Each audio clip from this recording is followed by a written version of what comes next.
Coming up on the Uplift, it's party time for a Minnesota veteran. See the special honor he received on his 100th birthday. Then, images near and dear to Minnesotans, recognized by National Geographic. Meet the man behind these stunning images. And two sisters making Minnesota proud, where you can watch them team up to pull off some incredible home renovations. Welcome to the Uplift. In this digital series, we're going to be sharing some of our favorite stories we hope will put a smile on your face. It's our goal here to lift your spirits for at least the next 30 minutes, hopefully for a lot longer though. I'm Susan Elizabeth Littlefield. Thank you so much for being with us. There may be no bigger birthday to celebrate than when someone turns 100, right? It doesn't happen that often. But Minnesota veteran Gordon Kirk reached the milestone this year. To celebrate, Governor Tim Walz attended his party and proclaimed March 23rd Gordy Kirk Day. For 90 of his 100 years, Kirk has lived in St. Paul's Rondo neighborhood. After graduating high school, he served in the Army during World War II. On his big day, he looked back at his long life. I still feel like a young man. I still drive my car when the grandkids let me. But other than that, I mean, I don't feel like I'm 100. Kirk celebrated his 100th birthday with his grandkids, great-grandkids, and great-great-grandkids. The youngest is also named Gordon and is less than 1 month old. We told you about the very special kids at Glen Lake Elementary School earlier this year. They raised a ton of money to build a more accessible playground for their classmates. For all of their hard work, they were treated to a very big surprise. The Minnesota Vikings threw them a pep rally. These kids have raised nearly $700,000 to build a more inclusive playground, and the Vikings donated another $10,000 to that cause. One mom says that she is thrilled for her son and his classmates. There's 7 kids in the class, 6 in wheelchairs, and for them to not be able to voice what they need, it's amazing that we have a caring community to help us get this playground and recognize what's needed around here. The kids' full goal is now $1 million. That would cover the cost of an entirely new full playground. He's well known for capturing magical images of wildlife in the Boundary Waters. Jim Brandenburg's photographs have graced the covers of several different National Geographic magazines. Now he is receiving a very high honor. WCCO's Marielle Moe sat down with the famous Minnesota photographer. These two stand out. Jim Brandenburg shows us the 2 photos he's most known for at his Medina home. I have a strong connection to wolves. Have since I was a boy. This one taken near his backyard in his other home in Ely. He didn't think he captured much through the thick woods, snapping only 2 clicks, yet one captured this. It kind of defines my career.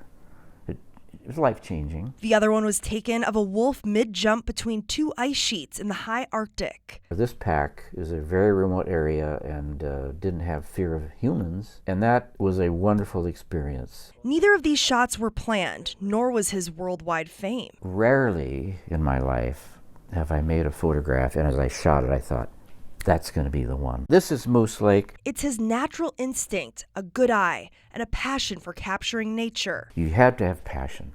I've always felt I have more passion than brains and talent. That have all earned him the prestigious National Geographic Lifetime Achievement Award. This one nearly shocked me to the point where I thought it was a joke. I feel a little bit embarrassed because I know many that should have had it before me. Here's a story I did on Namibia. This award hasn't slowed him down, at least not yet. I don't know. I think finally I'll just run out of gas one day. But this award probably gives me a good excuse to start slowing down. His photography career has taken him all over the world. Mount Saint Michel. But still, his favorite place to take photos is his home in Minnesota. That's where I grew up. The salmon comes home to where it was born. And it just, it makes you feel comfortable. In Medina, Marielle Moe, WCCO 4 News. Twin Cities sisters have been responding to flood, fire, and storm damage emergencies together for a decade. Now, HGTV is following them along as they help homeowners in need in their time of recovery and restoration work. Derek James had a chance to catch up with them as their new homes and all their work is featured on their new show, Renovation 911. She is definitely the funny. I am the business. So if you think of a mullet. Yes, Lindsay's business up front and I am free-flowing, partying back. Minnesota sisters Lindsay Uselding and Kirsten Meehan are the type of personable and funny experts HGTV looks for in its unscripted series. The Sister Act tackle emergency restoration and recovery projects for homeowners dealing with disasters on their new primetime show, Renovation 911. Growing up in Edina, Lindsay and Kirsten have always been best friends. We shared a room, even if we had like another room we wanted to share. We went to college at the same place. We came back. We had to live near each other. So we've always just been very close. After college at UW-Madison, they went on different career paths. Kirsten went into the family restoration business, Ungerman, while Lindsay spent 12 years in corporate America at Target.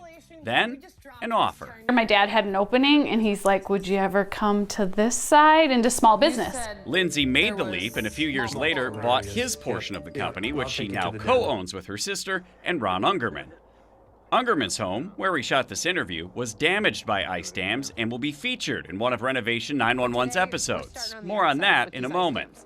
The road to HGTV started when a friend from high school happened to know a show producer and made a pitch. She said, just have them start filming on their cell phones. So we filmed ourselves, our colleagues filmed us. Eventually, they were asked for a demo reel. 2 years later, a pilot. It tested so well that it was immediately ordered to series. The first season features 8 episodes, which each highlight 2 projects, including the work at the home of their business partner Ron and his wife Sonia. The roof of their Minnetonka home suffered from ice dams, resulting in water damage in the kitchen, bathroom, and den. They literally closed on the house, signed the papers, 48 hours later, raining. Through the ceiling. So when we walked into this room, there was a giant stain in the corner of the ceiling. There was water dripping through it, and it was a very dark, gloomy room. All of this was here. We just made it look beautiful. There's a couple rooms in this house that have just amazing transformations, and we're excited to show you. Awesome, let's go check it out. All right. This is the kitchen, and this is really where they initially found all the water damage because it was coming out of this recessed light. Raining. You gutted this room. We had to gut this room. They were thinking they were just going to paint the cabinets and just do a little bit of cosmetic, replace the handles, but after all the water damage, they had to completely gut the whole thing. One more room. This is it. This is the last room, and we saved the best for last because this is Sonia's spa. She walked into this room and the windows had water damage from a roof leak. She was freaking out again, yet another room in, the series of events here, and this is what she got at the end. While Lindsay and Kirsten are the restoration and design stars, they proudly share the screen with their home. Minnesota is an actual character in the show. Yeah, every season is highlighted because we filmed for a really long time. People aren't just gonna see that we're a frigid abyss, they're gonna see a beautiful, lake-filled state. Still to come, 2 young girls making a name for themselves in a sport we don't hear much about, how they are fighting their way around the globe.